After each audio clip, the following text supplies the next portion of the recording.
सोचा है कि जब आप मोबाइल पर किसी को हेलो कहते हैं तो आपकी आवाज सामने वाले तक आखिर पहुंचती कैसे है?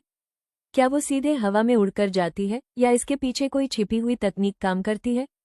दरअसल आपकी एक छोटी सी आवाज कुछ ही पलों में डिजिटल सिग्नल में बदल जाती है, सेल टावर तक पहुंचती है, फिर हाई स्पीड नेटवर्क सर्वर और कई टावरों से होती हुई दूसरे व्यक्ति के मोबाइल तक पहुंचती है। ये पूरा सफर मिलीसेकंड में पूरा हो जाता है और हमें महसूस भी नहीं होता। इस वीडियो में हम इसी रोमांचक यात्रा को आसान और दिलचस्प तरीके से समझेंगे। मोबाइल से लेकर नेटवर्क तक, सेल से लेकर कनेक्शन तक, एक कॉल की पूरी कहानी। तो बने रहिए हमारे साथ और जानिए मोबाइल कॉल की एनाटॉमी, सेल से कनेक्शन तक का सफर। सबसे पहले बात करते हैं सेल के बारे में। सेल को मोबाइल नेटवर्क की बुनियादी इकाई कहा जाता है, जैसे शरीर की बुनियादी इकाई कोशिका को कहते हैं। एक सेल दरअसल एक भौगोलिक क्षेत्र होता है जिसके बीच में एक बेस स्टेशन यानी टावर लगा होता है। यही टावर अपने आसपास मौजूद सभी मोबाइल फोनों से संपर्क बनाए रखता है। जब आप अपने फोन से कॉल करते हैं या इंटरनेट चलाते हैं तो आपका मोबाइल सबसे पहले इसी नज़दीकी बेस स्टेशन से जुड़ता है। यही कारण है कि पूरा नेटवर्क छोटे छोटे सेल में बांटा जाता है ताकि हर क्षेत्र में बेहतर सिग्नल मिल सके। सेल का आकार उपयोगकर्ताओं की संख्या पर निर्भर करता है। शहरी क्षेत्रों में जहां मोबाइल उपयोगकर्ता अधिक होते हैं वहां सेल छोटे बनाए जाते हैं, जबकि ग्रामीण क्षेत्रों में जहां उपयोगकर्ता कम होते हैं वहां बड़े सेल होते हैं। इसी स्मार्ट डिजाइन की वजह से आज करोड़ों लोग एक साथ मोबाइल नेटवर्क का उपयोग कर पाते हैं, बिना किसी रुकावट के। सेल को अक्सर एक हेक्सागन यानी षटकोण के रूप में दर्शाया जाता है। ऐसा इसलिए है क्योंकि ये बिना किसी खाली जगह छोड़े एक बड़े क्षेत्र को कवर कर सकता है और यह सर्कल के सबसे करीब होता है, जिससे सिग्नल की पहुंच समान रहती है। मोबाइल नेटवर्क में एक अकेला टावर बहुत बड़े क्षेत्र को कवर नहीं कर सकता, इसलिए पूरे शहर को नेटवर्क से जोड़ने के लिए कई छोटे छोटे सेल बनाए जाते हैं। इन सेलों को षटभुज यानी हेक्सागन आकार में इस तरह जोड़ा जाता है कि वे आपस में बिल्कुल मधुमक्खी के छत्ते यानी हनीकोम की तरह फिट हो जाएं, जिससे हर सेल पास वाले सेल से जुड़ा रहता है और पूरा क्षेत्र बिना किसी गैप के कवर हो जाता है। इस चित्र को ध्यान से देखें।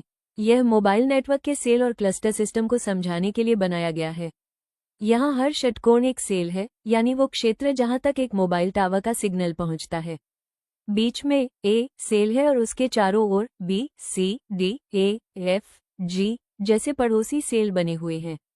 जब ऐसे कई सेल मिलकर एक निश्चित पैटर्न बनाते हैं तो उसे क्लस्टर कहा जाता है। क्लस्टर का उद्देश्य है सीमित रेडियो फ्रीक्वेंसी का सही और स्मार्ट उपयोग करना। अगर पास पास के सेल एक ही फ्रीक्वेंसी का उपयोग करें तो उनके सिग्नल आपस में टकराने लगते हैं। इसे इंटरफेरेंस कहा जाता है। इससे कॉल कटने लगती है, आवाज टूटती है और इंटरनेट की स्पीड बहुत धीमी हो जाती है। इसी समस्या का समाधान है क्लस्टर सिस्टम। एक क्लस्टर के अंदर हर पड़ोसी सेल को अलग अलग फ्रीक्वेंसी दी जाती है। जैसे यहाँ ए, बी, सी, डी, ए, फ और जी सभी की फ्रीक्वेंसी अलग है। इसका सबसे महत्वपूर्ण नियम है एक ही क्लस्टर के अंदर कोई भी फ्रीक्वेंसी दोहराई नहीं जाती। सबसे पहले इस बात को समझिए, रेडियो फ्रीक्वेंसी कोई अनंत चीज नहीं है। सरकार के पास सीमित स्पेक्ट्रम होता है और उसी से पूरे देश के मोबाइल नेटवर्क को चलाना पड़ता है। अब सवाल ये है, जब फ्रीक्वेंसी सीमित है तो करोड़ों लोग एक साथ कॉल और इंटरनेट कैसे इस्तेमाल कर पाते हैं? इसका जवाब है फ्रीक्वेंसी रीयूज। इस तकनीक में एक ही फ्रीक्वेंसी सेट को दूर दूर स्थित क्लस्टरों में फिर से इस्तेमाल किया जाता है। आप चित्र में देख सकते हैं कि लिखा हुआ सेल कई जगह दोहराया गया है, लेकिन ये ए वाले सेल आपस में पास नहीं है। इनके बीच पर्याप्त दूरी रखी गई है ताकि इनके सिग्नल एक दूसरे में हस्तक्षेप न करें। मतलब ये कि एक जैसे चैनल वाले सेल इतनी दूर होते हैं कि उनके सिग्नल टकराते नहीं हैं। इस तकनीक का सबसे बड़ा फायदा यह है कि उपलब्ध चैनलों की संख्या कई गुना बढ़ जाती है, यानी कम फ्रीक्वेंसी से ज्यादा यूजर संभाले जा सकते हैं। इसी से सिस्टम की कैपेसिटी बढ़ती है, ज्यादा कॉल, ज्यादा डेटा और बेहतर नेटवर्क। अब एक और महत्वपूर्ण बात समझिए, जब किसी क्षेत्र में यूजर बहुत बढ़ जाते हैं तो वहां बड़े सेल को छोटे छोटे सेल में बांट दिया जाता है। इसे सेल स्प्लिटिंग कहते हैं। इससे क्या होता है, फ्रीक्वेंसी को और भी ज्यादा बार रीयूज किया जा सकता है और भी ज्यादा लोगों को बेहतर सेवा मिलती है। यही वजह है कि एक ही फ्रीक्वेंसी देश के अलग अलग हिस्सों में बार बार इस्तेमाल होकर भी कोई समस्या पैदा नहीं करती। ये चित्र हमें मोबाइल नेटवर्क के उस हिस्से के अंदर ले जाता है जिसे हम रोज सड़क पर या छतों पर खड़ा देखते हैं, यानी सेल साइट। सेल साइट वो भौतिक जगह होती है जहां मोबाइल नेटवर्क के रेडियो उपकरण लगाए जाते हैं। यही वो बिंदु है जहां आपका मोबाइल फोन सीधे नेटवर्क से जुड़ता है।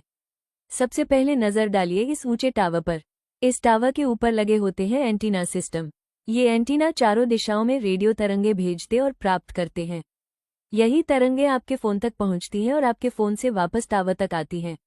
अब नीचे की ओर देखें। यहाँ आपको नीले रंग की दो बड़ी अलमारियां दिखाई दे रही हैं। इनके अंदर होते हैं रेडियो फ्रीक्वेंसी ट्रांसमीटर और रिसीवर। यही उपकरण आपकी आवाज और डेटा को डिजिटल सिग्नल में बदलते हैं और फिर उसे नेटवर्क में आगे भेजते हैं। इन उपकरणों को लगातार बिजली चाहिए होती है, इसलिए यहाँ पावर स्रोत और इंटरफेस उपकरण भी लगे होते हैं। इनमें मेन पावर, बैटरी बैकअप और कई बार जनरेटर तक शामिल होता है, ताकि बिजली जाने पर भी नेटवर्क बंद न हो। तो अगली बार जब आप किसी टावर को देखें तो याद रखिए, वो सिर्फ लोहे का ढांचा नहीं है। वो एक पूरा छोटा सा कम्युनिकेशन सेंटर है, जहां से आपकी कॉल, आपका मैसेज और आपका इंटरनेट पूरे नेटवर्क की यात्रा पर निकलता है। अभी के लिए इतना ही। मिलते हैं अगले वीडियो में। तब तक के लिए धन्यवाद।